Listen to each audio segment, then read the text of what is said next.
आता पाहूयात बातमी 36 जिल्ह्यांची। निवडणुकांच्या पार्श्वभूमीवरती राज ठाकरे आणि भाजपा नेत्यांच्या भेटी वाढलेल्या आहेत। मंगलप्रभात लोढा यांनी राज ठाकरेंची भेट घेतलेली आहे। दक्षिण मुंबई लोकसभा मतदारसंघांवर दोघांमध्ये चर्चा झाल्याची माहिती मिळते, तर लोढा दक्षिण मुंबईतून लोकसभा निवडणूक लढवण्यास इच्छुक असल्याचं कळतंय।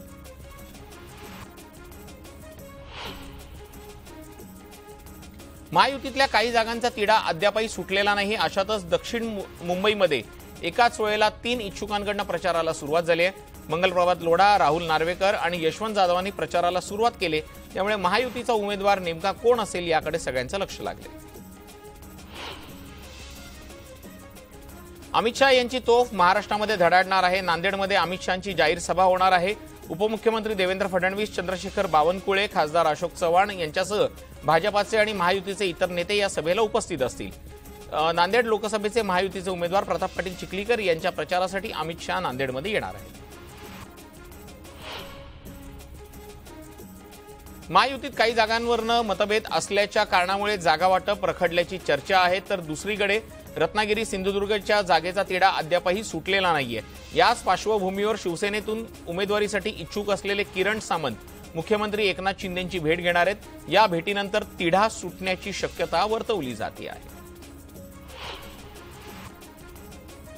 लोकसभा निवडणुकांच्या अनुषंगानं भंडारा लोकसभा क्षेत्रात वंचित बहुजन आघाडीची सभा होणार आहे। 12 एप्रिलला सभेचं आयोजन करण्यात आलंय, तर नाना पटोलेंच्या बालेकिल्ल्यात त्यांना आव्हान देण्यासाठी सभा घेणार असल्याचं बोललं जाते। बारामतीच्या महायुतीच्या उमेदवार सुनेत्रा पवारांसाठी विजय शिवतार यांनी सभा बोलवलेली आहे। यावर अजित पवारांनी बोलताना आमच्यातले सर्व मतभेद वर्षावरती मिटले असल्याचं म्हटलेलं आहे।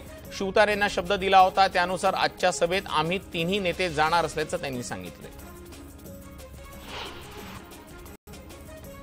अतुल देशमुख यांनी भाजपाला रामराम केल्यानंतर शरद पवारांच्या भेटीला ते निघालेले आहेत। दिलीप मोहिते पाटील आणि भाजपातील अंतर्गत कुरघोडींवरती त्यांनी 2 दिवसांपूर्वी नाराजी व्यक्त करत भाजपाच्या सर्व पदांचा राजीनामा दिला होता। भाजपकडनं त्यांची नाराजी दूर करण्याचा प्रयत्न केला जात होता। महाविकास आघाडीचं जागावाटप जाहीर झाल्यामुळे आता सगळ्यांच्या नजरा महायुतीकडे लागलेल्या आहेत। महायुतीच्या जागावाटपाच्या बाबत अजित पवारांनी एक महत्त्वाचं विधान केलंय। महायुतीच्या जागावाटपावर चर्चा सुरू असून लवकरच सर्व मार्गी लागेल असं अजित पवार म्हणाले।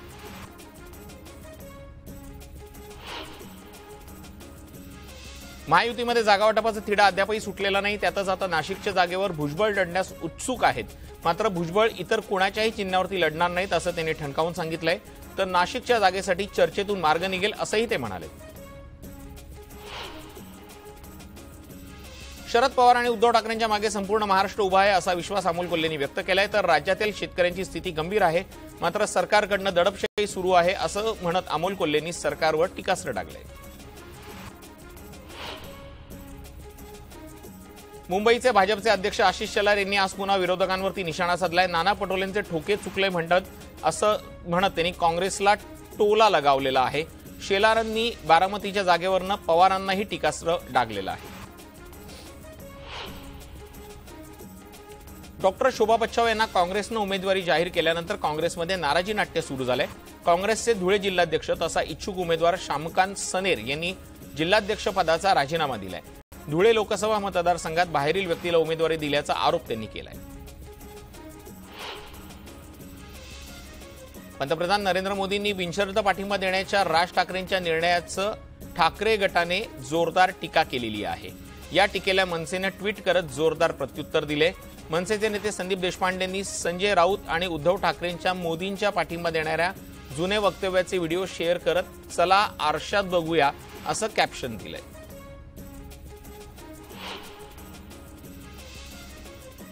पैशांसाठी कोण पक्ष सोडत नाही तेव्हा भाजपात गेलो असतो तर कॅबिनेट मंत्रीपद मिळालं असतं, मात्र बाळासाहेबांच्या विचारांमुळे शिवसेनेत आलो असं वक्तव्य दीपक केसरकर यांनी केले। तर काँग्रेस आणि शिवसेनेमध्ये काय घडलं हे महाराष्ट्रातल्या जनतेसमोर आणणार आहेत असा इशारा केसरकरांनी दिलेला आहे।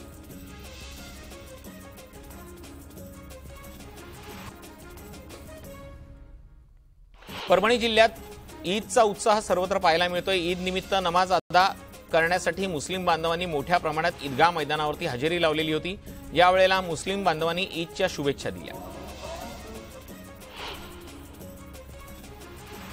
वर्धा जिल्ह्यात गेल्या 2 दिवसापासून अवकाळी पावसानं थैमान घातलेला आहे। पाऊस आणि गारपिटीनं उन्हाळी पिकांचं मोठ्या प्रमाणात नुकसान झालंय, त्यामुळे शेतकऱ्यांचं प्रचंड मोठं आर्थिक नुकसान झालंय। शेतकऱ्यांनी नुकसान झालेल्या भागाचा पंचनामा करण्याची मागणी केलेली आहे। रावेर तालुक्यातल्या सावदा इथं बसस्थानकाजवळ 2 दुकानांना अचानक आग लागली। या आगीत दुकानातलं सर्व सामान जळून खाक झालंय। आगीवर वेळीच नियंत्रण मिळवल्यानं मोठा अनर्थ टळलाय।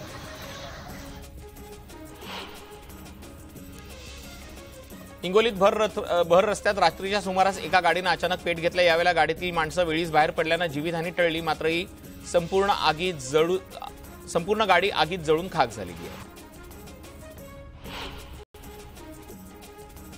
हिंगोलीत पुन्हा सोसाट्याच्या वाऱ्यासह अवकाळी पावसानं हजेरी लावली। सोसाट्याच्या वाऱ्यामुळे हिंगोलीतील कडती, जांभरुण, कारेगाव परिसरात मोठं नुकसान झालेलं आहे।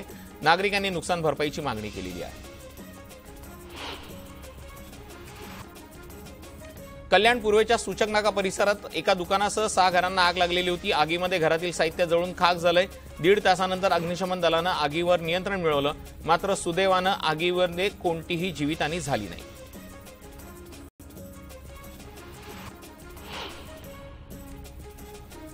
बिबट्याच्या हल्ल्यानं जुन्नर तालुका पुन्हा एकदा हादरलेला आहे। शिरोली खुर्द गावात बिबट्याच्या हल्ल्यात 1.5 वर्षीय चिमुकलीचा दुर्दैवी मृत्यू झाला। मागील 15 दिवसात बिबट्यानं घेतलेला हा दुसरा बळी आहे, त्यामुळे नागरिकांमध्ये भीतीचं वातावरण आहे। गोव्यातील सत्तरी तालुक्यात नागवे या गावात दुर्मिळ ग्रे स्लेंडर लॉरिस म्हणजेच वानराचं दर्शन झालेलं आहे। यावेळेला गावकऱ्यांनी त्या वानराला पाहण्यासाठी गर्दी केलेली होती। दरम्यान वन विभागाला याची माहिती मिळताच त्यांनी घटनास्थळी येत वानराला ताब्यात घेत नैसर्गिक अधिवासात सोडलेला आहे। नाशिकच्या ईदगाह मैदानावरती मुस्लिम बांधवांनी सामूहिक नमाज पठण केलं। रमजान निमित्त शहरातील हजारो बांधवांनी एकत्र येत एकमेकांना ईदच्या शुभेच्छा दिल्या। यावेळेला लोकसभा लढवण्यासाठी इच्छुक असलेले उमेदवार हेमंत गोडसे, दशरथ पाटील यांच्यासह राजाभाऊ वाजेंनीही हजेरी लावली। ईद निमित्त इम्तियाज जलील आणि चंद्रकांत खैरे यांची गळाभेट झाली। एकमेकांना शुभेच्छा दिल्यानंतर दोघांनीही कार्यक्रम स्थळावरनं काढता पाय घेतला। ईदच्या निमित्तानं आयोजित केलेल्या कार्यक्रमात दोघांचीही भेट झाली होती। भुसावळमध्ये रमजान ईदच्या सणाच्या पार्श्वभूमीवरती सामूहिक नमाज पठण करण्यात आले। यावेळेला ईदगाह मैदानावरती नमाज पठण करण्यासाठी हजारोंच्या संख्येनं मुस्लिम बांधव एकवटले होते। यावेळेला मतदानाविषयी जनजागृती करण्यात आली। गेल्या 3 दिवसांपासून अमरावती जिल्ह्याच्या अनेक भागात अवकाळी पावसानं हजेरी लावली। या पावसामुळे साऊर येथील 120 घरांचं नुकसान झाल्याचा प्राथमिक अंदाज आहे, तर 9 तालुक्यातल्या 520 गावात रबी पिकांचं मोठं नुकसान झालेलं आहे। स्थानिक बाजारात हापूस आंब्यांची आवक वाढताच रत्नागिरी हापूसचे दर घसरलेले आहेत, त्यामुळे स्थानिक बाजारातील प्रति किलो आंब्यांची किंमत 400 ते 500 रुपयांनी घसरलेली आहे। त्यामुळे आंबा प्रेमींमध्ये समाधानाचं वातावरण आहे। भंडारा जिल्ह्यात अवकाळी पावसानं हजेरी लावलेली आहे। हवामान खात्यानं वर्तवलेल्या अंदाजानुसार सर्वत्र अवकाळीच्या सरी बरसल्यात। या पावसामुळे भाजी पिकांसह आंबा बागायतदार शेतकऱ्यांना फटका बसलाय।